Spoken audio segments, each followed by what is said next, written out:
Bom dia, senhoras e senhores. Sejam bem-vindos à videoconferência da Vulcabras para a discussão dos resultados referentes ao segundo trimestre de 2025.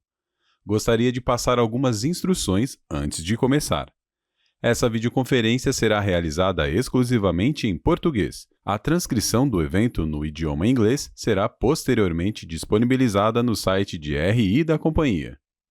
O vídeo e a apresentação desta videoconferência serão divulgados no site de RI da companhia www.vulcabrasri.com e na CVM após o fechamento do mercado. Informamos que todos os participantes estarão apenas assistindo a videoconferência durante a apresentação, e em seguida iniciaremos a sessão de perguntas e respostas, quando mais instruções serão fornecidas. Informamos que previsões acerca de eventos futuros estão sujeitas a riscos e incertezas que podem fazer com que tais expectativas não se concretizem ou sejam diferentes do esperado. Estas previsões emitem a opinião unicamente na data em que são feitas e a companhia não se obriga a atualizá-las. Estão presentes hoje conosco o Sr. Pedro Bartelli, CEO, e o Sr. Wagner Dantas, CFO e diretor de Relações com Investidores. Agora, vamos assistir a um vídeo institucional e, na sequência, voltamos com o Sr. Pedro.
Bom dia. Crescendo por 20 trimestres consecutivos, a Vulcabras registra um segundo trimestre de 2025 com crescimento acelerado, sustentado por seu modelo de negócio verticalizado, foco em inovação de produtos e gestão de marcas altamente conectadas ao consumidor brasileiro. No período, a receita operacional bruta totalizou 1 bilhão e 43 milhões de reais, alta de 17,3% em relação ao segundo trimestre de 2024. O lucro bruto atingiu 365,4 milhões, um avanço de 12,9% frente ao mesmo período do ano anterior. O EBITDA foi de 296,4 milhões, evolução de 69%, enquanto o lucro líquido alcançou 353,3 milhões, crescimento de 152,9% sobre o segundo trimestre de 2024, resultado impulsionado por um evento não recorrente, decorrente da decisão favorável em ação de PIS e COFINS. O canal de e-commerce manteve sua trajetória positiva, com crescimento de 33,8% e faturamento de 132,1 milhões, representando neste trimestre 14,8% da receita líquida da companhia. Esse desempenho fortalece a relação direta com o consumidor, amplia a presença digital das marcas e sustenta margens positivas sem recorrer a promoções agressivas. Divisão de calçados manteve a sua trajetória de expansão, impulsionada pela linha Corre. No ano em que celebra o seu 50º aniversário, a Olímpicos seguiu crescendo em todos os canais, com destaque para a categoria de corrida, fortalecida pelo sucesso da família Corre, que ampliou o portfólio com os lançamentos do Corre Turbo e do Corre Supra 2, nesse último presente no pódio da Maratona Internacional de Porto Alegre. A Mizuno avançou em sua trajetória de inovação para alta performance com o lançamento do Neo Vista 2, modelo Super Training, com placa de fibra de vidro, que ao lado do Neo Zen, reforça a presença da marca no segmento de performance para treinos. A Mizuno Running Station manteve sua relevância como ponto de encontro de corredores e grupos na USP, com ativações frequentes e engajamento direto com o público. No segmento de Sport Style, a Mizuno lançou a campanha global The Game of Quebrada, gravada no Brasil e vinculada mundialmente, promovendo o modelo Prophecy Morelia. As AM Sessions, eventos que conectam a marca às tendências globais por meio de combinação de música, café e cultura urbana, reforçam a proximidade com o público jovem. No futebol, o lançamento da edição especial Morelia 40 anos, em parceria com atletas patrocinados, fortaleceu ainda mais o posicionamento da marca na categoria. A Under Armour registrou o melhor trimestre na gestão Vulcabras, impulsionada pela categoria de treino e lifestyle esportivo, com destaque para os modelos Reps e Tri-Base Cross 2. No basquete, a marca fortaleceu sua presença com novas cores no modelo Curry 12, ampliando sua conexão com atletas e fãs da modalidade. Reforçando o nosso compromisso com a geração de valor para o acionista e a gestão disciplinada de capital, frente a resultados extraordinários no trimestre, a companhia anuncia o pagamento extraordinário de dividendos no valor de 300 milhões de reais. Além disso, anunciou também mais um fluxo mensal de distribuição de dividendos de 0,125 por ação para os meses de novembro a dezembro de 2025. Com carteiras crescentes para o segundo semestre, sell-out acelerado no varejo, investimentos direcionados para atender o crescimento da demanda, a Vulcabras segue confiante na continuidade de sua trajetória. A combinação entre inovação, ampliação de portfólio e eficiência operacional seguirá impulsionando o desempenho da companhia, consolidando sua posição na liderança do mercado esportivo brasileiro. E agora, para apresentar o desempenho do trimestre, eu passo a palavra a Wagner Dantas, nosso CFO e diretor de relação com investidores. Bom dia a todos. Vamos iniciar a apresentação destacando um dos principais indicadores operacionais da companhia, o volume bruto faturado, com detalhes disponíveis no slide 5. No segundo trimestre de 2025, registramos crescimento consistente no volume bruto, reflexo da eficácia da estratégia comercial e operacional adotada pela companhia. Todas as categorias apresentaram aumento de volume em relação ao segundo trimestre de 2024, evidenciando a solidez da demanda e a efetividade das ações implementadas. No período, o volume bruto faturado atingiu 8,5 milhões de pares e peças, um crescimento de 4,1% em relação ao segundo TRI de 24. Entre os principais destaques por categoria, começando por calçados esportivos, tivemos um crescimento de 4,3%. Esse resultado foi impulsionado principalmente pelas vendas no mercado interno, embora tenha sido parcialmente impactado pela retração no mercado externo. Em outros calçados e outros, o crescimento foi de 3,1%. Com destaque para a categoria de chinelos esportivos, que registrou um avanço significativo no período. Já em vestuário e acessórios, o crescimento foi de 4,2%, impulsionado sobretudo pela melhora no mercado interno. No acumulado do semestre, o volume bruto faturado somou 15,6 milhões de pares e peças nos 6 meses de 2025, registrando um crescimento de 4,8% em relação ao registrado no mesmo período do ano anterior. Vamos agora para o slide 6, onde trazemos a receita líquida segmentada por categorias de produto. No segundo trimestre de 2025, o varejo brasileiro manteve um desempenho consistente, com melhora no giro dos produtos e uma dinâmica positiva de consumo nos principais canais em que atuamos. A combinação entre forte presença no ponto de venda e equilíbrio no sortimento contribuiu para impulsionar a receita líquida no período. No mercado externo, os desafios estruturais no Peru e na Argentina continuaram a impactar negativamente as vendas, mantendo a pressão sobre o desempenho da companhia na região. Pelo 20º trimestre consecutivo, seguimos em uma trajetória consistente de crescimento. A receita líquida atingiu 894,8 milhões de reais no segundo TRI de 25, um avanço de 17,6% em relação aos registrados no mesmo período do ano anterior.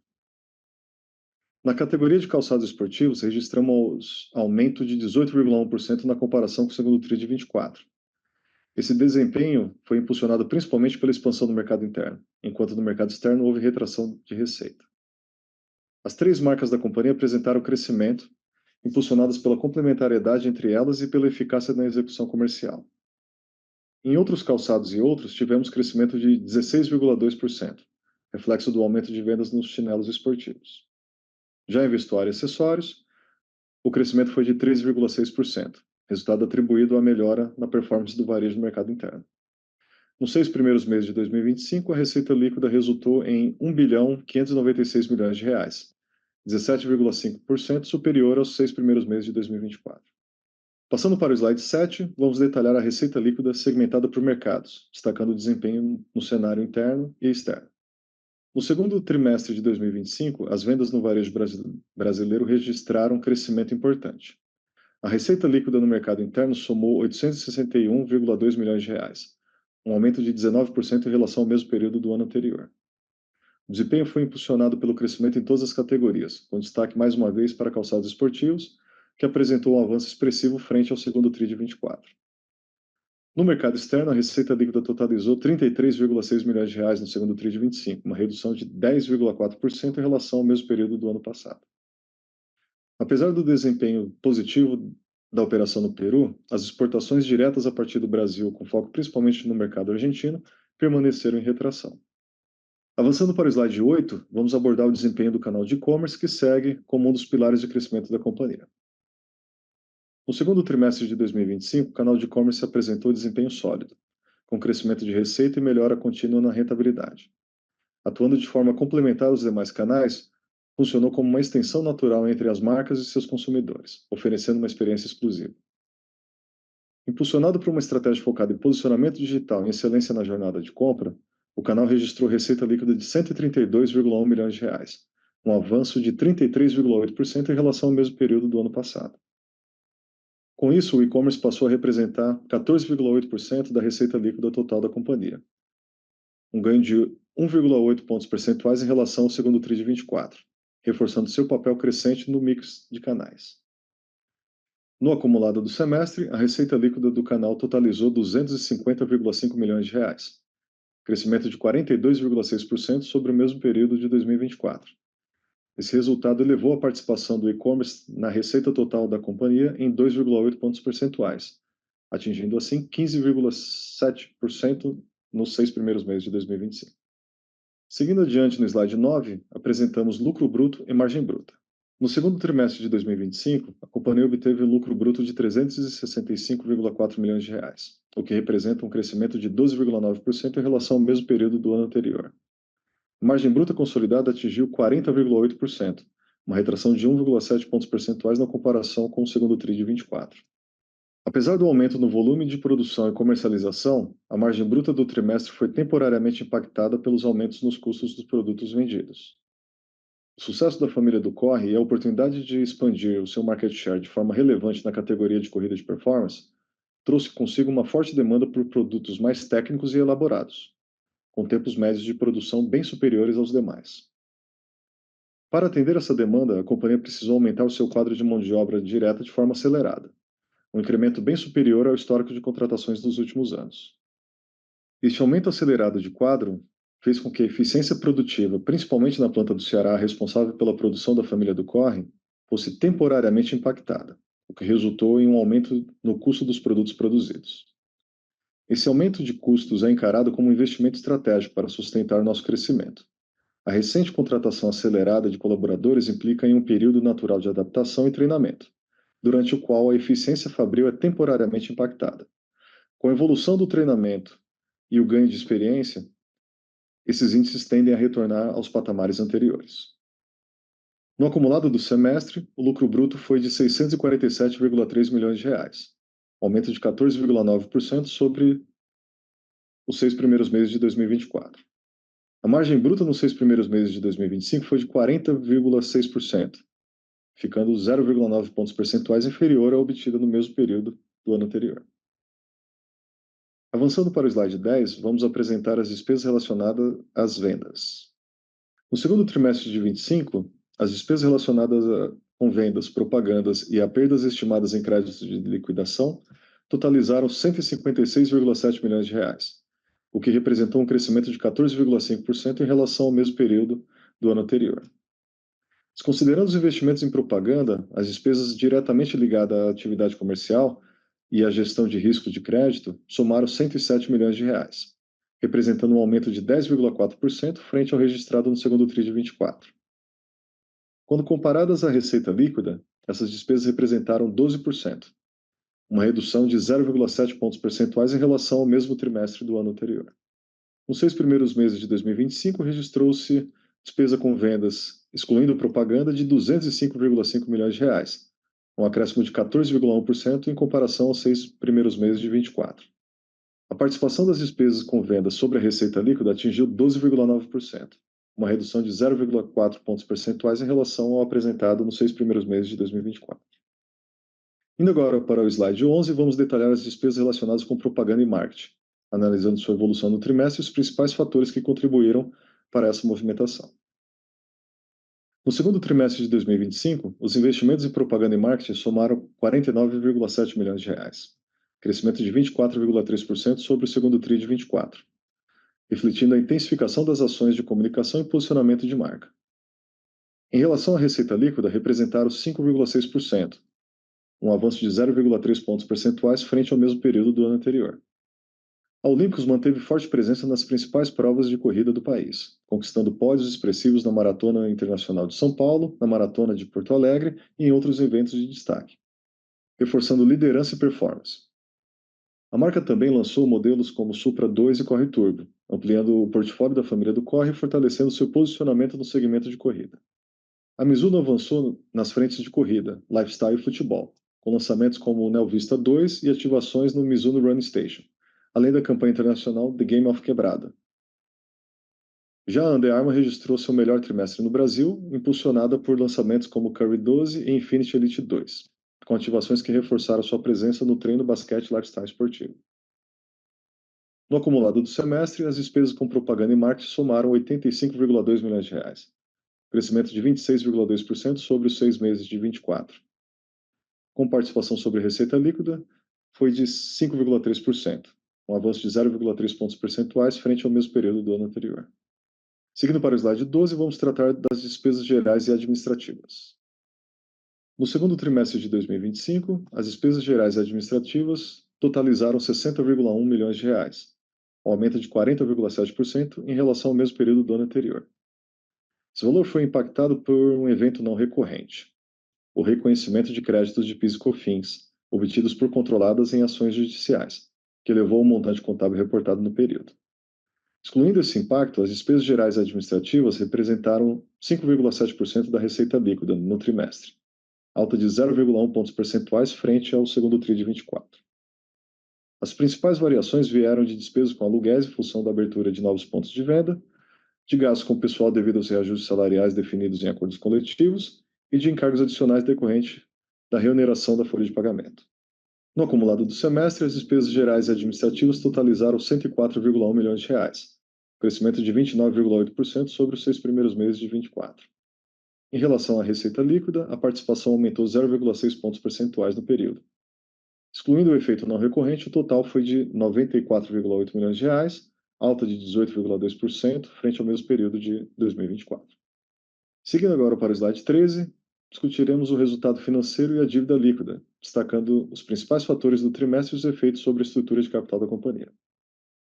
No segundo trimestre de 2025, o resultado financeiro líquido foi positivo, alcançando uma receita de 119,3 milhões de reais, crescimento expressivo em relação aos 3,1 milhões de reais registrados no mesmo período do ano passado. O trimestre foi impactado pelo evento não recorrente, decorrente do êxito em ações judiciais para a recuperação de créditos de PIS e COFINS incontroladas, que contribuiu com 122,9 milhões de reais para o resultado financeiro. Desconsiderando o evento não recorrente, o resultado financeiro totalizaria uma despesa de 3,6 milhões de reais. No acumulado do semestre, o resultado financeiro foi positivo, em 121,7 milhões de reais. Sem o efeito não recorrente do segundo trimestre de 25, teria sido registrada uma despesa de 1,2 milhões de reais, frente à receita de 3,9 milhões de reais obtida no mesmo período do ano anterior. Em 30 de junho de 2025, a companhia apresentava dívida líquida de 139 milhões de reais, sendo 116,4 milhões de reais superior ao observado no encerramento de 31 de dezembro de 2024. O aumento do endividamento líquido decorreu, principalmente, da redução das disponibilidades em função do aumento da necessidade de capital de giro, da aceleração dos investimentos em CAPEX e a manutenção da sistemática de distribuição mensal de dividendos adotada pela companhia. No slide 14, apresentamos o lucro líquido e o ROIC ajustado, indicadores que reforçam a eficiência operacional e a capacidade da companhia em gerar valor sobre o capital investido. No segundo trimestre de 2025, a companhia registrou lucro líquido de R$ 353,3 milhões, crescimento de 152,9% em relação ao mesmo período do ano passado. A margem líquida foi de 39,5%, expansão de 21,1 pontos percentuais sobre o segundo TRI de 24. Esse desempenho foi impactado positivamente pelo reconhecimento de R$ 208,4 milhões em créditos de PIS e COFINS, decorrentes das ações judiciais exitosas e controladas, o que representa uma variação na margem líquida de 23,3 pontos percentuais. Excluindo esse efeito não recorrente, o lucro líquido teria sido de R$ 144,9 milhões, 3,7% superior ao segundo TRI de 24. A margem líquida recorrente foi de 16,2%, queda de 2,2 pontos percentuais em comparação ao período do ano anterior. Já o ROIC ajustado anualizado atingiu 32%, registrando um aumento de 2,5 pontos percentuais frente ao resultado de 31 de dezembro de 2024. Partindo para o slide 15, vamos detalhar o comportamento do EBITDA. No segundo trimestre de 2025, o EBITDA da companhia totalizou R$ 296,4 milhões, um crescimento de 69% em relação ao mesmo período do ano passado. A margem EBITDA avançou 10,1 pontos percentuais, atingindo 33,1% no segundo TRI de 25. Esse resultado foi impactado positivamente pelo reconhecimento de R$ 105,6 milhões em créditos de PIS e COFINS, decorrente das ações judiciais favoráveis e controladas, o que representou uma variação na margem EBITDA de 11,8 pontos percentuais. Sem esse efeito não recorrente, o EBITDA teria sido de R$ 190,8 milhões, alta de 8,8% sobre o mesmo período do ano anterior. A margem EBITDA recorrente foi de 21,3%, queda de 1,7 pontos percentuais em relação ao segundo TRI de 24. Ainda assim, a margem manteve-se em patamares sólidos, compatíveis com a estrutura operacional da companhia, reforçando sua capacidade de adaptação e resiliência diante de desafios do período. Avançando para o slide 16, falaremos sobre o CAPEX. No segundo trimestre de 2025, a companhia investiu R$ 66,5 milhões em ativos imobilizados e intangíveis, aumento de 85,2% em relação ao mesmo período do ano passado. Os principais aportes foram direcionados à ampliação do Parque Fabril, com aquisição de máquinas e equipamentos para aumentar a capacidade produtiva, mantendo o foco na modernização e na otimização da eficiência operacional. Essa estratégia reforça o compromisso com a alocação racional de capital, priorizando investimentos com expectativa de retorno em prazo reduzido. Seguindo para o slide 17, vamos abordar o fluxo de caixa, destacando os principais componentes que influenciaram a variação no período. Encerramos o segundo trimestre de 2025 com um caixa de R$ 215,5 milhões e uma dívida líquida de R$ 139 milhões, demonstrando a solidez da nossa estrutura financeira. Mantemos a alavancagem em níveis confortáveis, o que nos dá flexibilidade para capturar oportunidades de crescimento de forma estratégica e responsável, preservando a nossa capacidade de pagamento. A variação de caixa no período foi de R$ 98,7 milhões, resultado de uma combinação de fatores que refletem a boa gestão operacional e financeira da companhia. Entre os principais destaques estão EBITDA de R$ 436,8 milhões, aumento de capital pelo exercício do plano de Stock Options de R$ 4,4 milhões, ganho resultado financeiro de R$ 121,7 milhões, aumento do passivo bancário em R$ 17,7 milhões, variação entre ativos e passivos de longo prazo de R$ 142,2 milhões, um aumento na necessidade de capital de giro de R$ 172,8 milhões, investimentos em imobilizado intangível de R$ 112,8 milhões e o pagamento de R$ 203,4 milhões em dividendos. Encerramos aqui a nossa apresentação e, a partir deste momento, ficamos à disposição para responder as perguntas. Obrigado. Iniciaremos agora a sessão de perguntas e respostas para investidores e analistas. Participantes podem enviar perguntas por escrito utilizando a ferramenta de Q&A na parte inferior da tela. Para realizar perguntas via áudio, basta clicar no botão Levantar a mão. Quando seu nome for chamado, aparecerá uma notificação para abrir seu microfone. Nossa primeira pergunta vem do senhor Eric Huan, do Santander. Por favor, Eric, seu microfone está liberado. Bom dia, pessoal. Obrigado por pegar minhas perguntas e parabéns aí pelos resultados. Acho que se vocês puderem comentar um pouquinho mais, né, na questão da dinâmica aí de volumes, a gente viu aí uma dinâmica positiva aí no trimestre, mas se puderem detalhar um pouco melhor como que isso foi, né, olhando para o Brasil especificamente, é, até para entender um pouco melhor como que foi essa composição aqui, entre volume e preço. E aí, junto nessa pergunta também, com relação a preços, né? A gente imagina aí que esse aumento, quando a gente olha, né, do preço no Contrano, deve ser muito puxado pela questão de mix. Então, se só puderem esclarecer um pouco melhor, como que vocês têm visto nessa, vamos dizer assim, melhoria, né, em termos de qualificação aí no mix? E a segunda pergunta, quando a gente olha para o custo de mão de obra, né? Vocês comentam aí que no trimestre tem um custo um pouco maior, acho que principalmente nessa fase aí, de rampagem, principalmente da mão de obra nova que entra aí para fazer frente à crescente demanda. Entender em que medida que vocês esperam que essa diluição, né, dessa mão de obra nova comece a aparecer à medida que também toda essa fase mais inicial de treinamentos, enfim, passa, né? Só para também conseguir aqui traçar melhor como que vai ser essa curva de margem bruta para frente. Obrigado. Eric, muito obrigado pela pergunta. Bom dia a todos. Eu começo aqui respondendo. De fato, os nossos volumes estão crescendo, né? A gente recebeu uma demanda superior ao que a gente vinha planejando em orçamento. Isso fez com que a gente precisasse acelerar investimentos, tanto em CAPEX quanto em contratação de pessoas, para atender essa demanda e ganhar esse mercado.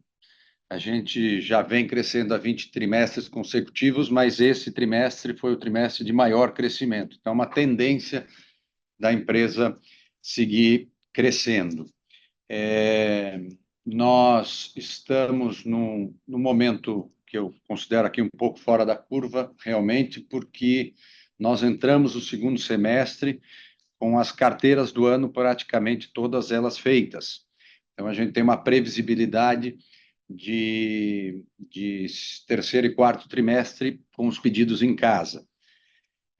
Tomamos essa decisão de acelerar os investimentos. Normalmente, a gente faz uma contratação e um investimento mais linear ao longo do ano, mas como a demanda apareceu, e não só na linha do corre, principalmente a linha do corre, mas Olímpicos, mas também em Under Armour e Mizuno, a gente tomou essa decisão de acelerar esses investimentos. Pressiona um pouco a nossa eficiência, pressiona um pouco a margem temporariamente, mas isso vai fazer com que a gente ganhe mercado e cresça. Essa foi a decisão que nós tomamos. O mix, na verdade, o preço médio sobe pelo reajuste de alguns preços, mas principalmente pelo mix. Nós temos vendido mais das linhas premium, das linhas de alta performance. E aí, principalmente, toda essa linha do corre, que vem ampliando participação e vem crescendo como coleção. A gente vem lançando novos produtos. A mão de obra, como você falou, realmente, quando você contrata, a eficiência não é no primeiro dia melhor, mas é algo que a gente tem muito bem controlado aqui. As nossas margens são as margens que a gente sempre teve, e a gente espera rapidamente recuperar essas margens. Não sei, Wagner, se você quer Eu acho que completar. só um complemento rápido aqui com relação a um pouco da geografia e da receita, né? De fato, o efeito mix, ele vem aí on top do efeito aumentos de preço, né? Então, a gente teve aí um primeiro semestre onde a gente já fez um primeiro step aí de aumentos de preço. A gente já implementou o segundo step de aumentos de preço, né, para poder mitigar, para poder absorver aí efeitos inflacionários, de remuneração de folha, de questões de absenteísmo. Isso já está sendo trazido aí para precificação. Eu acho que a boa notícia, né, talvez até antecipando, é que já passados aí um mês e meio do terceiro trimestre, a gente percebe o sellout se mantendo, né? Então, apesar desse novo aumento de preço, o sellout continua pujante e puxando as carteiras, né? Puxando o sell-in. Sell-in, como o Pedro já mencionou, a gente está com o segundo semestre muito bem já dentro de casa, capturado, né? Então, acho que isso constrói muita confiança para a gente seguir investindo, né? A gente investiu pesado em CapEx, aceleramos contratações num pace mais acelerado do que seria o normal ou orgânico natural, e isso só ratifica, né, que a gente segue investindo para seguir crescendo, né? E volumes, eu acho que a ótima notícia é que a gente também segue crescendo em volumes nas três marcas, e esse volume é principalmente nos calçados mais técnicos, calçados mais elaborados, o que demanda esse ponto aí da mão de obra, né? Então, mão de obra impacta essa ineficiência momentânea, né? Em função do learning curve, desse quadro novo, desse quadro que entrou de forma acelerada nas fábricas, mas a gente está já trabalhando firme aí para poder retomar essa eficiência nos patamares planejados e seguir aí capturando aí rentabilidade conforme planejado. Não, tá super claro. Obrigado aí, Pedro. Obrigado, Wagner. Obrigado. A gente que agradece, Eric. A próxima pergunta vem da senhora Dani Eiger, do XP. Por favor, Dani, seu microfone está liberado. Bom dia, Pedro. Bom dia, Wagner. Obrigada por pegar minha pergunta e parabéns pelos resultados. Eu tenho duas. A primeira é um pouco um follow-up nessa questão dessa demanda que vocês comentaram. Se vocês puderem qualificar um pouco assim o que vocês estão vendo, se é algum canal, se é algum tipo de, enfim, player específico que está sendo mais agressivo nessa compra, porque está vendo mais demanda, se é o próprio canal D2C de vocês que está muito forte também, se é por ele que, na verdade, está vendo essa demanda, porque realmente chama bastante atenção de um lado positivo, né? Porque a gente também está vendo um cenário competitivo ainda bastante acirrado, né? Então, acho que é ainda mais bem sucedido esse aumento de demanda. Então, se você puder só qualificar um pouquinho para a gente entender de onde vem, acho que seria bacana. E aí, a minha segunda em rentabilidade, mas aí mexendo um pouco da linha da margem bruta, o que me chamou a atenção foi a questão que vocês conseguiram diluir despesa de selling pela primeira vez desde, eu acho que o primeiro TRI de 22, né? Ou seja, trazendo aí um possível tailwind de dinâmica de margem para frente, se isso se mantém. Pelos comentários que vocês trouxeram dessa demanda ser, de certa forma, sustentável, esse crescimento ser um novo, talvez, patamar aí pela sua fala, Pedro, que você comentou do segundo semestre, é razoável a gente pensar que isso se mantém para os próximos trimestres? E também, quando que a gente pode imaginar essa dinâmica acontecendo na linha de marketing? São essas. Obrigada. Marketing, ok. Primeiro, obrigado, Dani, pela pergunta. Sobre os canais, o Brasil vende muitos tênis, né, e todos os sapatos em sapatarias no Brasil. Tradicionalmente, grande quantidade de calçados é vendido nesses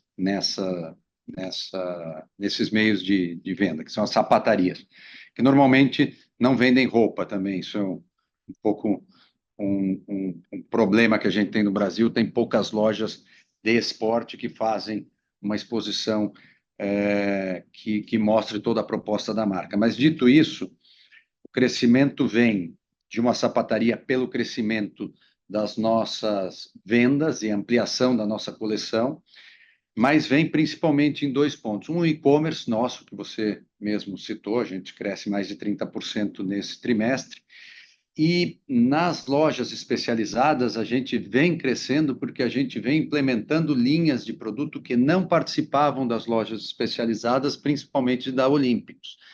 Então, assim, a linha do Corre a gente criou há 5 anos, mas, de fato, vai fazer o terceiro ano que realmente ela começa a ganhar uma participação importante nessas lojas. Ainda não estamos satisfeitos com o tamanho da linha Corre nessas lojas especializadas, mas vem crescendo bastante. A gente acha que tem um caminho grande ainda de crescimento, mas o crescimento vem principalmente pela Olímpicos estar participando das lojas especializadas, que antigamente participava pouco. Nas nossas marcas, Mizuno tem um protagonismo importante, Under Armour também, no seu tamanho, mas a Olímpicos agora começa a ter um espaço relevante nas lojas especializadas e também no e-commerce. Perfeito. Bom, falando a respeito de G&A, SG&A como um todo, né, Dani, a gente tem aí o canal de e-commerce, né, eu acho que nos últimos anos um canal super bem-vindo em termos de crescimento, né? É uma venda complementar, é uma distribuição, uma estratégia de complementariedade ao canal de wholesale, né? E em função disso, a gente não exerce liquidações agressivas como normalmente online players acabam exercendo. A gente acaba capturando margens brutas bastante saudáveis nesse canal, mas o canal ele tem ali uma estrutura de SG&A em percentual de receita um pouco mais pesada do que a estrutura do wholesale, né? Então, a gente viu aí ao longo dos últimos 2, 3 anos, conforme ele vai ganhando relevância, o canal, pesando um pouco ali em comissões, pesando um pouco ali em frete, pesando um pouco em marketing, né? Nessas linhas de SG&A. O fato é que o e-commerce ele segue crescendo de forma exponencial. E ele vem hoje ganhando bastante sinergia, ganhando bastante escala. A somatória dos três e-commerce das três marcas, né, hoje já se olhar como um online player, já é um online player bastante relevante no mercado brasileiro. E segue crescendo. Então, a captura de escala, a captura de sinergia, esse EBITDA, essa margem EBITDA do e-commerce, que antes, na composição ponderada da empresa, era um peso, ela está cada vez menos pesada e ela vem aí a passadas largas, se aproximando muito próximo do que seria a margem EBITDA do wholesale, né? Então, eu acho que o crescimento do e-commerce, já de muito tempo, o lucro por par do mesmo tênis, né, vendido no e-commerce, já é maior do que o wholesale, uma vez que ele captura, né, a margem cheia, o preço cheio da cadeia.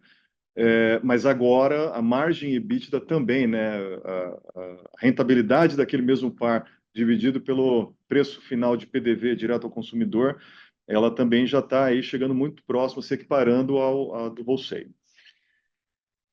Vou falar um pouquinho sobre o marketing aqui, mas só para dizer que a gente vê com ótimos olhos aqui o crescimento do e-commerce rentável e saudável, né? De fato, nós temos uma participação importante de vendas diretas, mas abastecemos o Brasil e queremos que os nossos clientes tenham ótimos resultados. Então, nós somos um disciplinador do mercado, defendemos muito o preço, né, e liquidações só nos momentos corretos. E a gente mostra que dá para crescer, ser relevante e dar um bom resultado com o nosso e-commerce.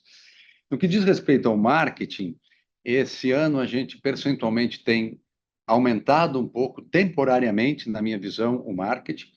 É um marketing bastante suficiente e controlado.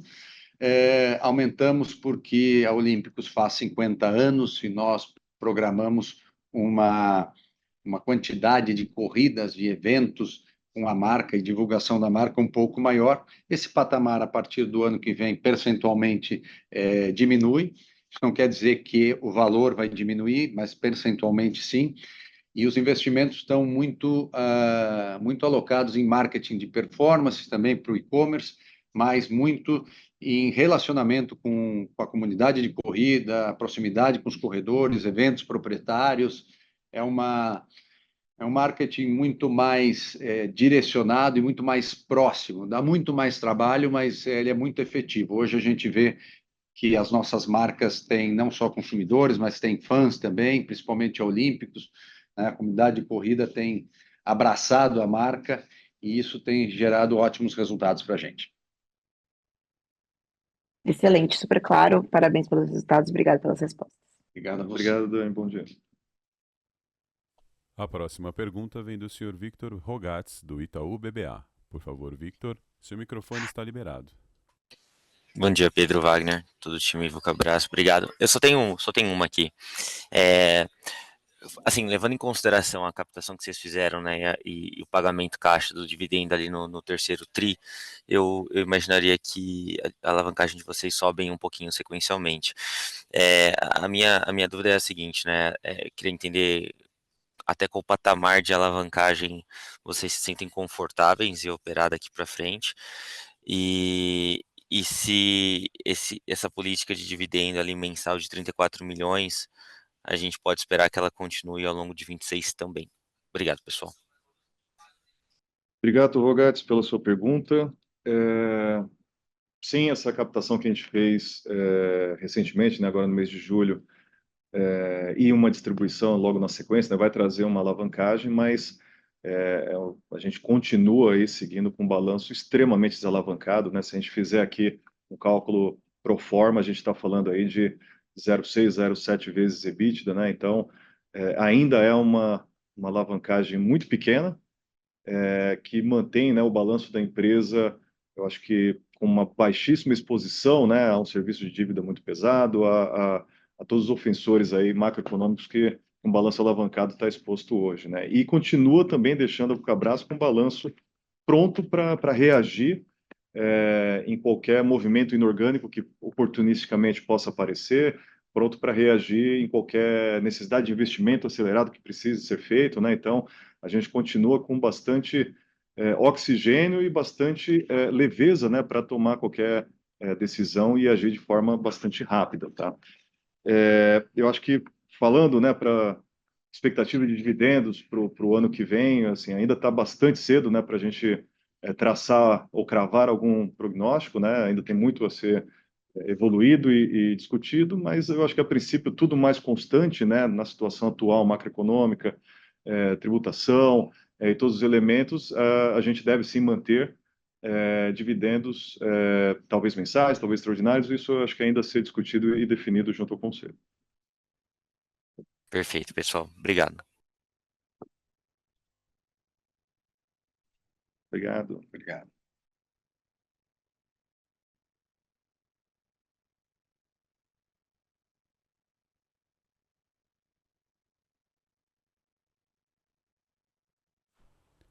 Lembrando que para fazer perguntas, por favor, utilize o ícone de Q&A na parte inferior de sua tela. Para perguntas por áudio, basta clicar no botão Levantar a mão. Por favor, aguarde enquanto coletamos as perguntas. Só, a gente recebeu algumas perguntas aqui pelo chat. Eu vou ler aqui a pergunta do Renato Vasques, investidor RV21. Com a necessidade de aumento de investimentos para crescimento, faz sentido a atual distribuição de dividendos e redução consecutiva de disponibilidade de caixa, consequentemente, aumento da dívida líquida em ambiente de altas taxas de juros, né? Renato, obrigado pela pergunta. Eu acho que a gente explorou um pouquinho a sua dúvida ali na dúvida anterior ali do Rogatis, mas eu fiz questão aqui de pegar a questão para reforçar, né? Sim, a gente agora tem um balanço com um pequeno nível de alavancagem, mas a empresa continua com um balanço extremamente desalavancado, com uma baixíssima exposição a altas taxas de juros, né? A gente está falando aí de uma dívida líquida que deve estar, ao final do trimestre, entre 0,5 e 0,7. Então, patamares bastante saudáveis, que não prejudicam, né, o resultado da empresa, que não são um peso para que a empresa carregue, né, esse endividamento, e que continuam permitindo a empresa a reagir de forma rápida, a fazer investimentos, a reagir em eventual oportunístico movimento inorgânico que possa aparecer, né? Então, a gente continua bastante confortável, consciente, pé no chão, e confiante também de que a geração de caixa futura vai rapidamente aí offsetar e precisar reduzir ainda mais esse patamar aí de endividamento pequeno que a gente aceitou expor a empresa nesse momento. Obrigado pela pergunta. Seguindo aqui no chat, temos a pergunta do Luiz Felipe Campos Medeiros. Qual foi o impacto das recentes tarifas impostas pelos Estados Unidos nas suas operações? Obrigado pela pergunta, Luiz. Eu respondo essa. Inclusive, eu estou no conselho da nossa associação da Bicalçados, e essas tarifas, elas afetam a indústria calçadista, sim, no Brasil, principalmente calçados que são feitos com menos mão de obra, calçados que são mais baratos, alguns calçados, principalmente femininos, que são exportados aos Estados Unidos. No que diz respeito a calçado esportivo, nós praticamente não exportamos para os Estados Unidos.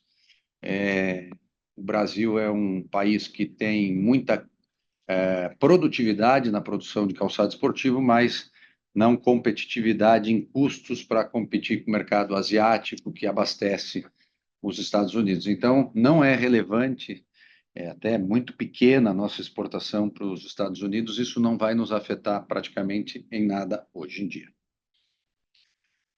Perfeito. Seguindo aqui para a próxima pergunta que veio pelo chat, Matheus Soares, Market Makers. Alguma novidade com relação à expansão de lojas físicas? Não, posso... Fica à vontade. Não, eu acho que aqui só para falar, a gente segue com o projeto de lojas monobrand, Under Armour, brand houses, né, lojas conceito, ainda on hold, eu acho que devido ao cenário macroeconômico, devido ao risco, né, de entrar nesse canal que a gente conhece bem através dos nossos clientes, e que apesar de oportunidades, traz consigo também uma complexidade bastante relevante. Mas a gente segue expandindo, sim, lojas físicas, modelos de outlet, né? Ao longo do ano passado, nós abrimos 4 outlets, somando com as lojas de fábrica, hoje temos 14 lojas, e a gente tem mais algumas oportunidades no pipeline para serem inauguradas aí ao longo do segundo semestre, né? Então, eu acho que a gente, no modelo de outlet, segue bastante confortável em abrir dentro de oportunidades onde você tem o operador do shopping nos apoiando com CAPEX, com custos de ocupação bastante competitivos, né, variáveis de receita sem mínimos. Nesse modelo, a gente vai estar aí, sim, estudando oportunidades, mas a loja conceito a gente segue aí aguardando, eu acho que um momento mais oportunístico, favorável dentro do contexto macro, mas também contentes com as avenidas de crescimento orgânico que se abrem, né? A gente hoje crescendo aí de forma bastante acelerada nas 3 marcas, nos 2 canais, né? No wholesale e no e-commerce, o que salta aos olhos, né? Sempre a família do corre, mas acho importante mencionar, Under Armour cresce 2 dígitos, Mizuno cresce também 2 dígitos, o e-commerce crescendo 33%, eu acho que avenidas de crescimento aí no curto e médio prazo não faltam, e a gente segue aí fazendo a gestão correta aí de riscos. Só para complementar aqui o Wagner, estrategicamente nós continuamos neste caminho de ampliar nossas vendas diretas, abrir mais lojas físicas para que a gente possa ter uma melhor exposição dos nossos produtos e contar melhor a história das marcas. Pouco eu falei no início do call aqui, o Brasil ele tem uma tradição de vender uma grande quantidade de tênis em lojas que acabam não vendendo roupa e é difícil você mostrar toda a sua proposta. É verdade o que o Wagner falou aqui, a gente tem, por outro lado, está muito ocupado nessa agenda orgânica de crescimento e desenvolvimento, mas tudo isso segue no nosso radar.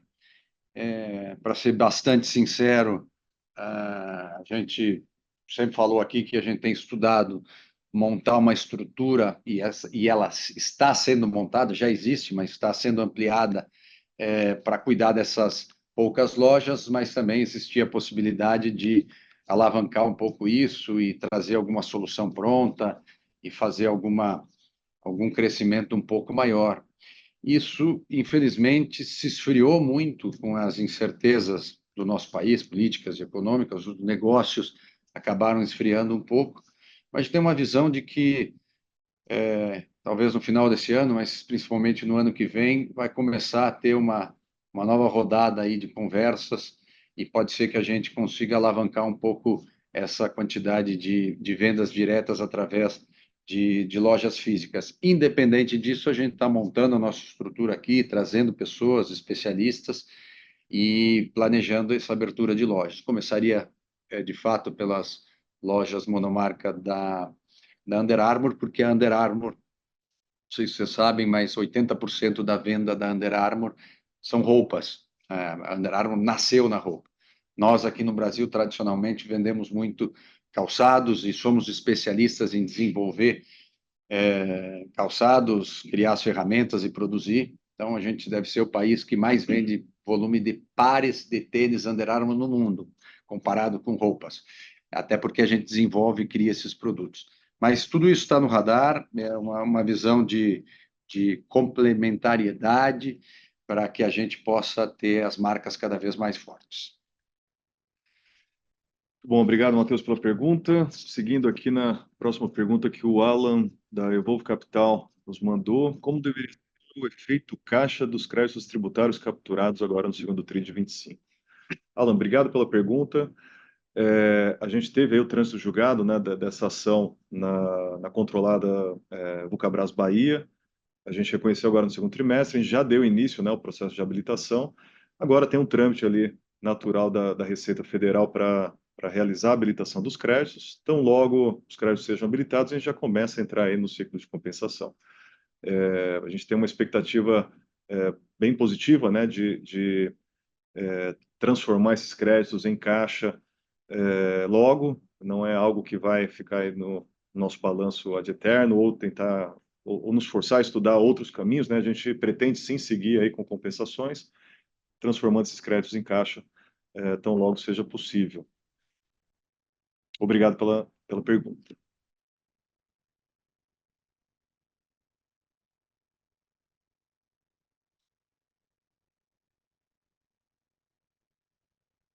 Mais uma pergunta que veio aqui pelo chat, Alessandro Lopes.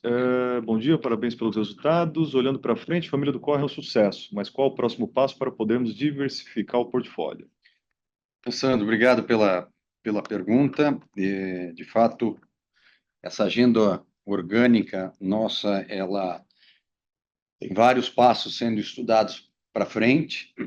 A gente não vê a linha do corre, a gente vê a linha do corre importante, relevante, mas não vê ela ainda atingindo seus patamares, até porque no segundo semestre e principalmente no ano que vem, a gente já desenhou as coleções do próximo ano, principalmente do primeiro semestre, ela começa a ser ampliada.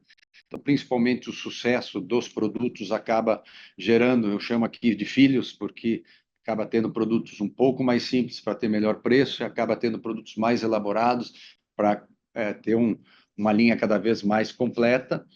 Mas eu confesso que a Vulcabras tem um outro caminho que ela começa a explorar agora, que ela ainda é pouco relevante, que são os produtos das linhas modais, athleisure ou sport style, ou toda a linha mais do dia a dia, do cotidiano, a linha mais modal. Alguns chamam de clássicos, outros chamam de running inspire ou de sport style. E essa linha a Olímpicos tem, a Under Armour tem, a Mizuno tem, mas dentro da companhia não é relevante. E a gente tem um setor de desenvolvimento no Rio Grande do Sul, onde nós criamos, num andar separado, uma estrutura só para cuidar disso, e a gente está já fazendo bons trabalhos com isso. A gente lançou coleções, por exemplo, da família do Corre, que se chama Corre S, são produtos mais direcionados ao dia a dia. Então, a parte superior do calçado, o cabedal, já tem muito mais informações de moda, ele é menos técnico para correr, mas ele é mais para o dia a dia. E toda essa categoria cresce muito no mundo, porque o material esportivo, já de muito tempo, saiu das quadras, saiu só do esporte e foi para o cotidiano das pessoas. Então, é uma categoria de produtos para as três marcas que vai crescer. Na verdade, é um trabalho feito como a gente fez com o Corre, né? Começa devagar, vai posicionando e vai ganhando credibilidade e força. Então, tem essa categoria para crescer.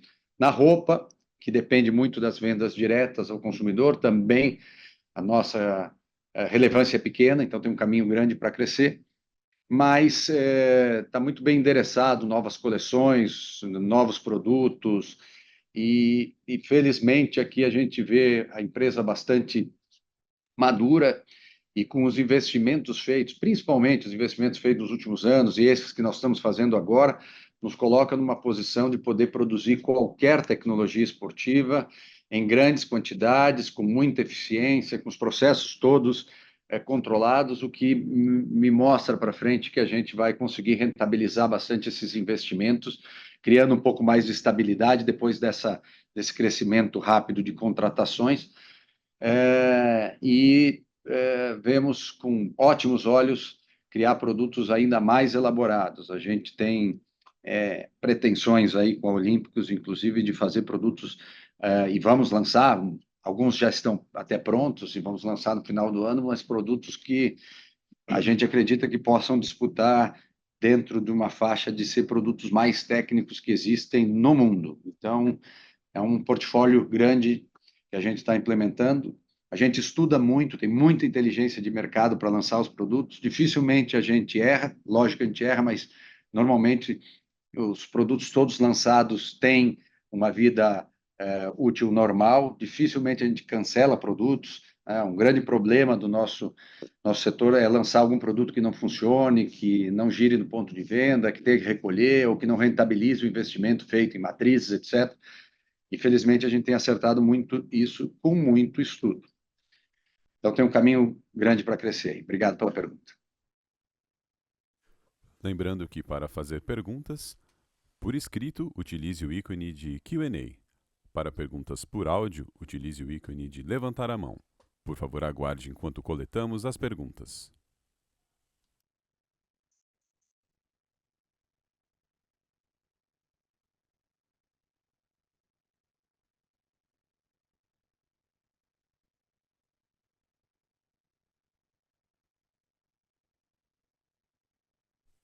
A sessão de perguntas e respostas está encerrada. Gostaria de passar a palavra ao Sr. Pedro para as considerações finais. Bom, pessoal, quero agradecer a vocês e falar rapidamente um pouquinho de perspectivas para frente. Eu vejo que no segundo semestre, principalmente no ano de 2026, a gente intensificando os nossos investimentos em corrida, principalmente é algo que a gente identificou lá atrás, quando a gente lançou o primeiro corre, que esse mercado iria crescer bastante.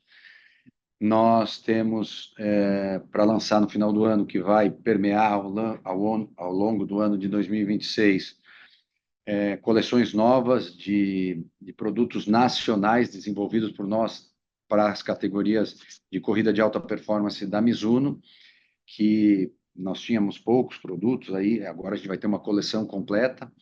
A Under Armour, que não trabalhava em corridas, produção nacional, está lançando uma coleção de produtos também para participar desse mercado crescente de corridas, e a ampliação da linha do Corre da Olímpicos, que, como eu falei aqui, vai continuar criando novos modelos, expandindo a sua coleção. Esses investimentos que nós fizemos são investimentos em prol de um crescimento, e nós estamos ganhando mercado, e acredito que veremos uma estabilidade na frente e continuaremos crescendo e rentabilizando todos esses investimentos que nós estamos fazendo. Felizmente, as carteiras estão cheias, agora é trabalhar para ter eficiência, para entregar essa produção, ganhar mercado e continuar crescendo. Deixo à disposição os nossos canais de RI. Agradeço a todos aí, um bom dia. Obrigado, pessoal, um bom dia.